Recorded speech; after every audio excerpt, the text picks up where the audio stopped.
ಏತದ್ಯೋನೀನಿ ಭೂತಾನಿ ಏತದ್ಯೋನೀನಿ ಭೂತಾನಿ ಸರ್ವಾಣೀತ್ಯುಪಧಾರಯ ಸರ್ವಾಣೀತ್ಯುಪಧಾರಯ ಅಹಂ ಕೃತ್ಸ್ನಸ್ಯ ಜಗತಃ ಅಹಂ ಕೃತ್ಸ್ನಸ್ಯ ಜಗತಃ ಪ್ರಭವಃ ಪ್ರಳಯಸ್ತಥಾ ಪ್ರಭವಃ ಪ್ರಳಯಸ್ತಥಾ ಏತದ್ಯೋನೀನಿ ಭೂತಾನಿ ಸರ್ವಾಣೀತ್ಯುಪಧಾರಯ ಅಹಂ ಕೃತ್ಸ್ನಸ್ಯ ಜಗತಃ ಪ್ರಭವಃ ಪ್ರಳಯಸ್ತಥಾ ಏತದ್ಯೋನೀನಿ ಭೂತಾನಿ ಸರ್ವಾಣೀತ್ಯುಪಧಾರಯ ಅಹಂ ಕೃತ್ಸ್ನಸ್ಯ ಜಗತಃ ಪ್ರಭವಃ ಪ್ರಳಯಸ್ತಥಾ. Know that all the beings in the world are born of my dual nature, para and apara.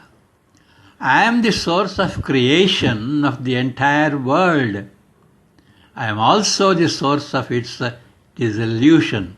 ಈ ನನ್ನ ಪರ ಮತ್ತು ಅಪರ ಪ್ರಕೃತಿಗಳಿಂದಲೇ ಜಡಚೇತನಗಳಾದ ಸರ್ವಭೂತಗಳು ಉತ್ಪನ್ನವಾಗುತ್ತಿವೆ.